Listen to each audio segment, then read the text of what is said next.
Tuan Yang Dipertua, strategi kedua, memantap tadbir urus fiskal.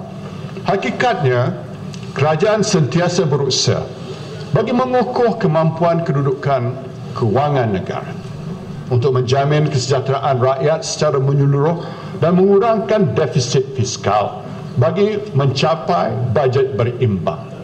Tindakan pertama, melaksanakan cukai barang dan perkhidmatan.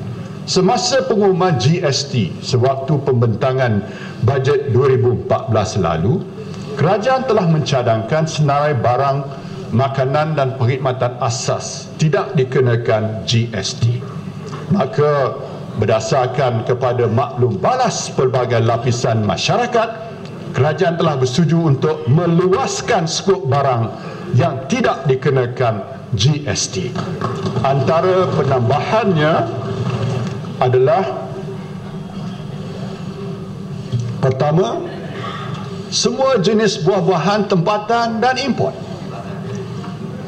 roti putih dan roti wholemeal, serbuk kopi, serbuk teh, serbuk koko, mi kuning, kuih tiaw, laksa dan mihun, ubat-ubatan penting nasional yang meliputi hampir 2,900 jenama ubat. Ubat-ubatan ini adalah bagi kegunaan rawatan untuk 30 jenis penyakit termasuk sakit jantung, kencing manis, darah tinggi, kanser dan rawatan kesuburan. Bahan bacaan seperti buku mewarna kanak-kanak, buku latihan, rujukan, buku teks, kamus dan kitab agama, surat khabar. Selain itu, kerajaan juga bersetuju menaikkan kadar penggunaan elektrik yang tidak dikenakan GST daripada 200 unit kepada 300 unit pertama. Ini bermakna sebanyak 70% isi rumah akan mendapat manfaat langsung. Di samping itu, bagi memastikan pelaksanaan GST tidak membebankan rakyat, kerajaan bersetuju supaya penjualan runcit minyak petrol, RON 95, diesel dan LPG diberikan pelepasan GST. Melalui langkah ini, pengguna dan kumpulan sasaran yang berkenaan tidak perlu membayar GST bagi pembelian petrol, RON 95, diesel dan LPG. Tuan Yang Dipertua,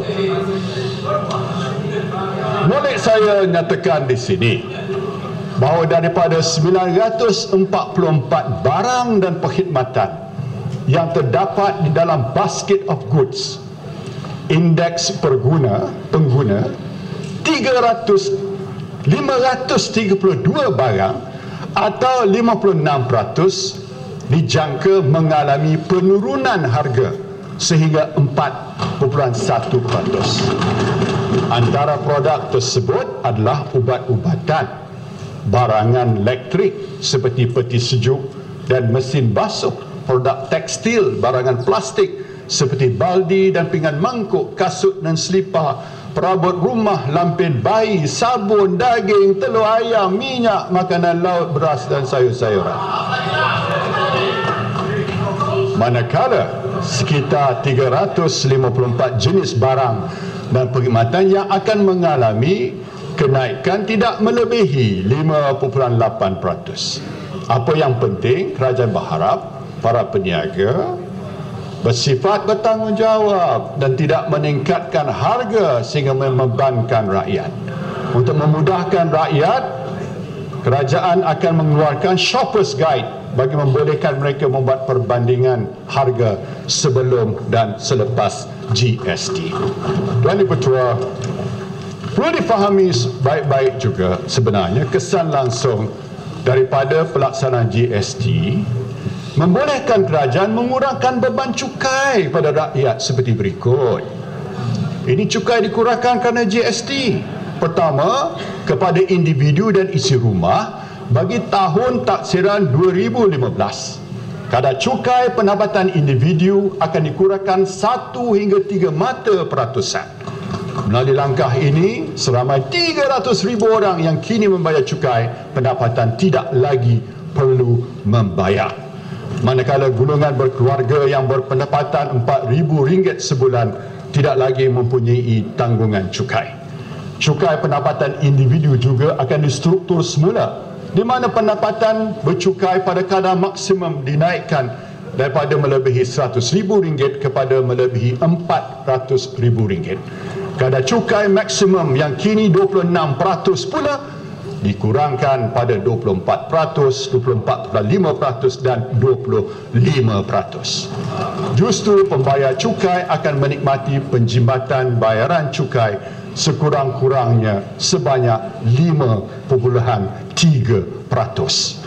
Kedua, bagi tahun taksiran 2015, kadar cukai pendapatan koperasi juga dikurangkan 1 hingga 2 mata peratusan. Selain itu, yuran kesetiausahaan dan pemfailan cukai juga dibenarkan potongan cukai. Ketiga, bagi tahun taksiran 2016, kadar cukai pendapatan syarikat dikurangkan 1 mata peratusan daripada 25% kepada 24%. Keempat, bagi tahun taksiran 2016, kadar cukai pendapatan syarikat kecil dan sederhana SME dikurangkan 1 mata peratusan daripada 20% kepada 19%. Tuan Yang Pertua, pada satu perspektif, pengalaman antarabangsa membuktikan tahap kesediaan peniaga adalah salah satu faktor kejayaan pelaksanaan GST. Bagi membantu para peniaga, insentif dan bantuan berikut akan dilaksanakan. Pertama, pemberian geran latihan sebanyak RM100 juta pada peniaga untuk menghantar kaki tangan menjalani latihan tentang GST. Kedua, bantuan kewangan berjumlah RM150 juta kepada PKS bagi pembelian perisian perakaunan.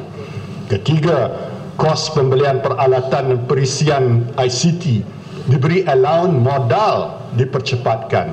Keempat, perbelanjaan latihan perakaunan dan ICT berkaitan GST diberi potongan cukai tambahan.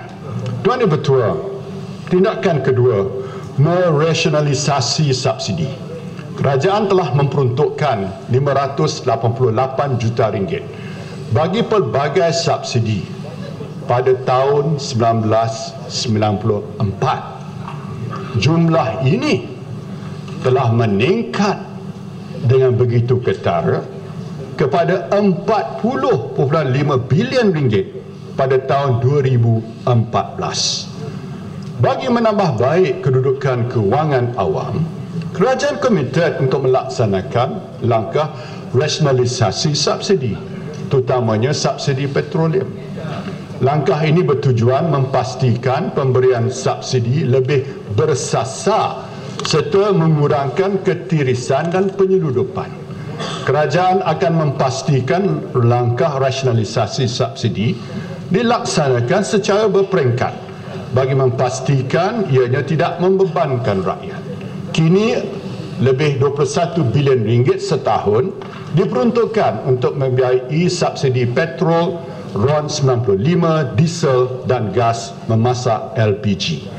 Kesannya, peruntukan subsidi telah meningkat lebih 14 kali ganda daripada RM1.65 bilion tahun 2002 kepada RM23.5 bilion tahun 2013, semata-mata untuk mengekalkan harga runcit petrol yang rendah.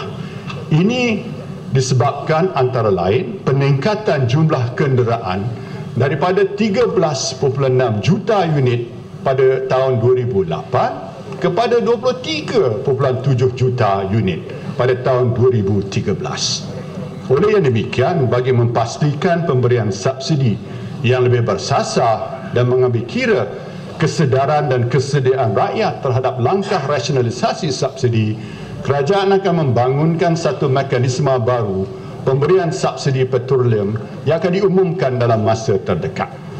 Tuan Yang di-Pertua, tindakan ketiga, menyebar luas strategi Lautan Biru Kebangsaan.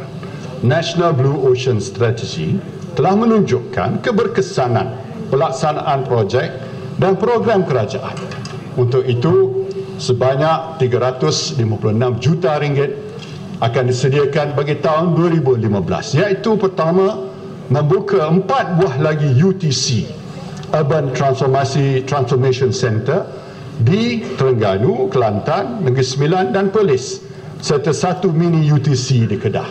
Dan kedua, mempergiatkan latihan peningkatan kemahiran atau upskilling kepada 5,000 pelatih melalui program One Malaysia Skills dan Employability Scheme bagi sektor awam dan One Malaysia Training Center bagi sektor swasta.